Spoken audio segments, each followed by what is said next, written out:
আল্লাহর যে ফরজ নামাজ এটাও মন দিয়ে পড়তে পারি না।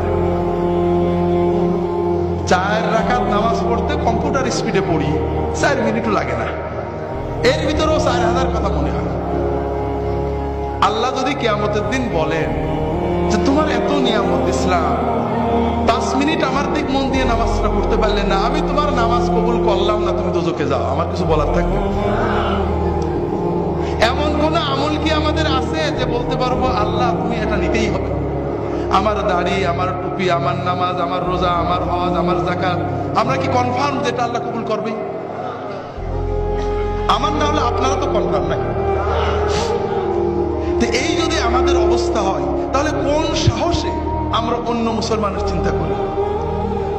ভাইরা, অন্য মুসলমানের চিন্তা করবেন না। যখন 5 জনে এক জায়গা হবে, নিজেদের কথা চিন্তা করবেন, পরের ভিতর আলোচনা না। ভাই কি অবস্থা? আরে ভাই বলো না, নামাজটা ঠিক করে পড়তাম, মন বসে না, দোয়া করো। ছেলে মেয়েগুলো ভালো করে পালন করতে পারছে না, দোয়া করো। নিজেদের ঈমান আমল নিয়ে চিন্তা করবেন, পরের না। ভাইরা, আমরা পরের আলোচনা কেন করি?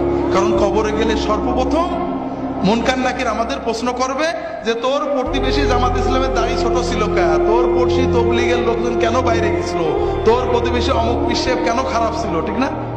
এই প্রশ্ন করবে। হাজরিন, নিজের কবরের চিন্তা করেন, নিজের হাসরের চিন্তা করেন। নিজে যতটুক করতে পেরেছি, যদি মনে করেন ভালো আমল করছি, তাহলে আল্লাহর কাছে দোয়া করেন।